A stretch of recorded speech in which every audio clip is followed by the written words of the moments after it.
Very good morning. Welcome back to my class. Today we'll learn about the pronoun, its meaning, definition, and the kinds in detail. I've already explained that there are 8 parts of speech. We have done the nouns in the previous class. Now all of you know that the nouns are the names of people, animals, objects, and ideas. And they are classified into 6 different categories. Today, we will discuss another part of speech, that is the pronoun. A pronoun is a word used in the place of a noun. For example, we, they, she, it, I, you, myself, someone, and everyone, etc. The pronouns are used to avoid the repetition of nouns. Thus, they make our speech more graceful and elegant. Let's consider the following example. Sia and Tia are the best friends. Sia and Tia play together. Sia and Tia study in the same class. Sia and Tia like each other very much. Now the other set of sentences. Sia and Tia are the best friends. They play together. They study in the same class. They like each other very much. Now see, the first set of sentences sounds awkward and clumsy. On the other hand, the second set of sentences appears polished and elegant due to the use of the pronouns. Let's see the kinds of the pronouns. The pronouns are classified into 10 categories, and these are personal pronoun, possessive pronoun, reflexive pronoun, emphatic pronoun, demonstrative pronoun, interrogative pronoun, reciprocal pronoun, relative pronoun, indefinite and distributive pronoun. Here, this is necessary to explain that the possessive, reflexive, and emphatic kinds of the pronouns may be classed under the personal pronoun as its subcategories on the basis of their usage and the origin. Actually, self and selves is added to the personal pronouns to form the pronouns of its subcategories. Let's see all these kinds one by one along with their examples. Well, the first kind of the pronoun is personal pronoun.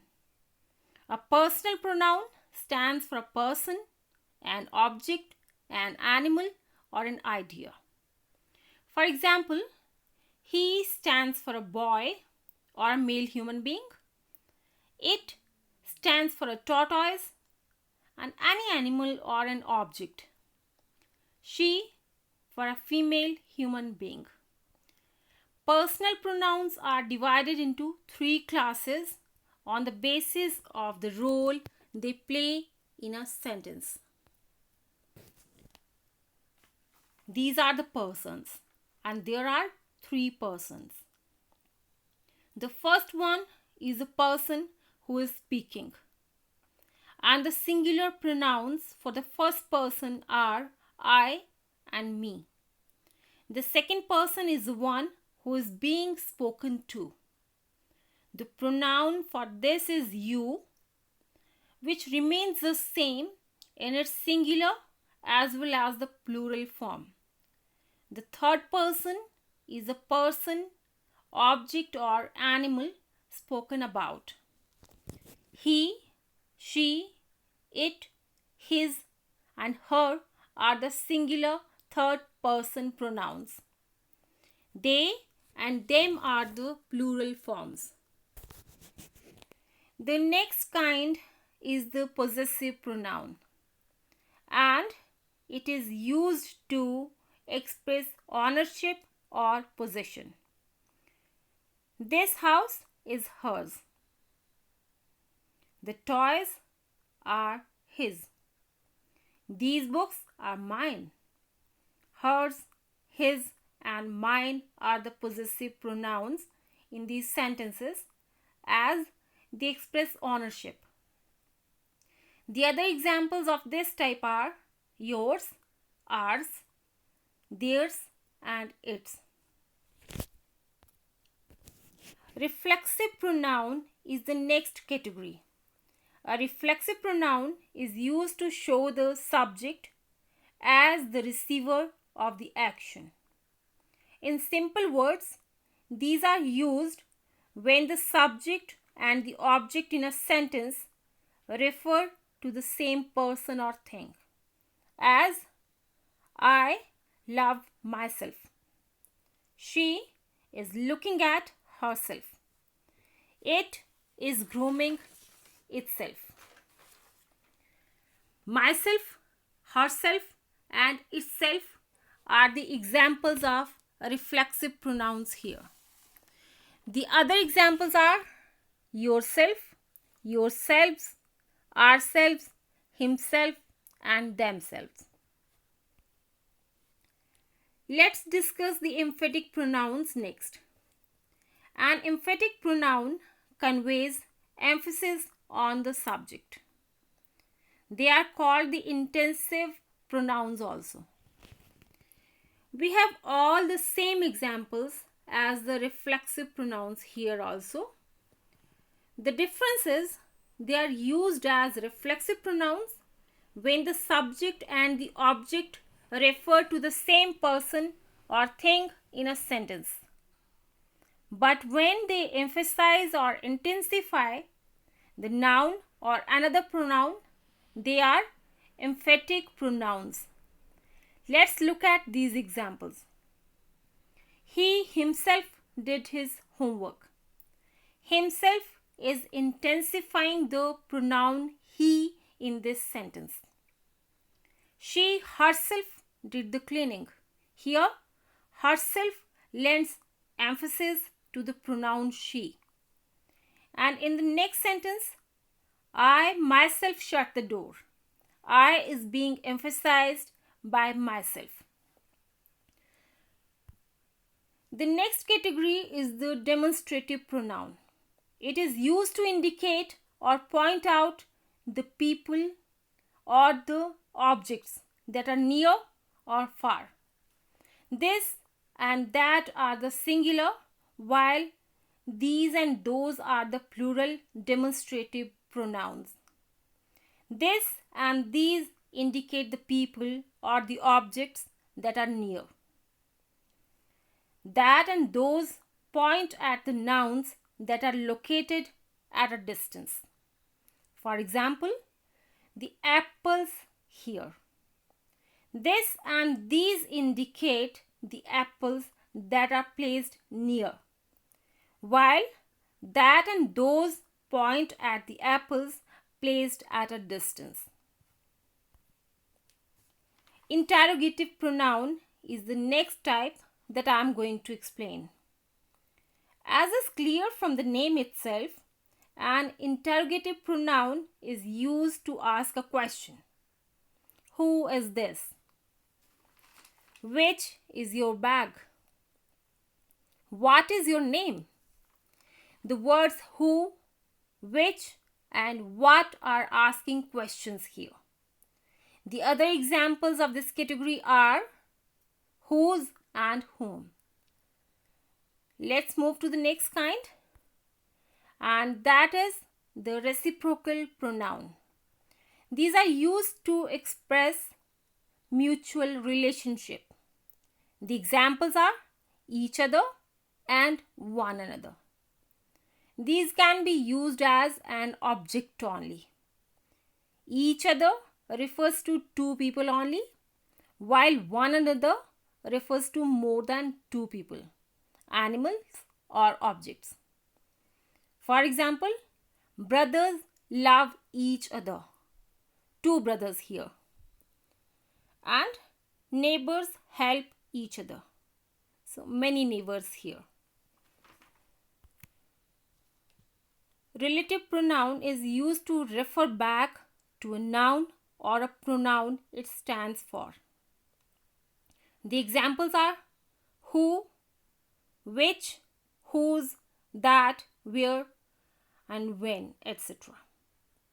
Unlike the interrogative pronouns, these don't ask questions here. They refer back to the people, animals, or objects they stand for. For example, all that glitters is not gold. Those who love others receive love in return. I would like to meet the author who wrote this book. In these sentences, that and who refer back to the nouns they stand for, and they don't ask any questions here.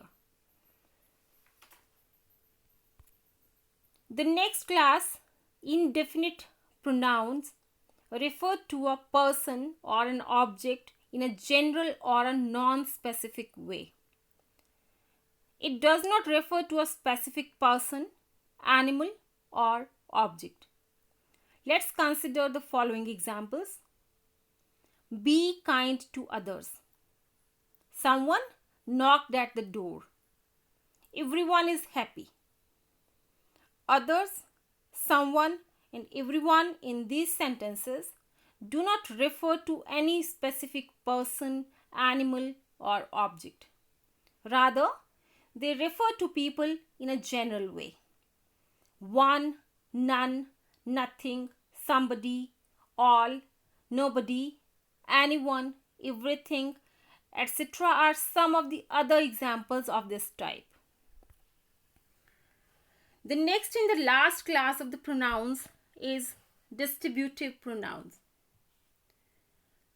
It refers to a specific person, animal, or an object, one at a time. This kind of the pronouns is always used as a singular and it takes a singular verb. Examples are each, either, and neither. Each of them is happy. Means each one of them is happy. I want either of the two. Means any one of the two, either tea or coffee. Neither of them is talking. Means no one of them is talking. Thus, it is clear that the distributive pronouns refer to a specific noun one at a time. Before we end, let's see a quick recap of today's topic. We know now that a pronoun is one of the parts of speech. It replaces nouns, means it replaces a person, an animal, an object, or an idea. The pronouns are of 10 kinds, and these kinds are personal pronouns, possessive pronouns, reflexive pronouns, emphatic pronouns, demonstrative pronouns, interrogative pronouns, reciprocal pronouns, relative pronouns, indefinite pronouns, and distributive pronouns. Possessive, reflexive, and emphatic kinds of the pronouns are classed under the personal pronouns due to their origin and the usage. That's all for today.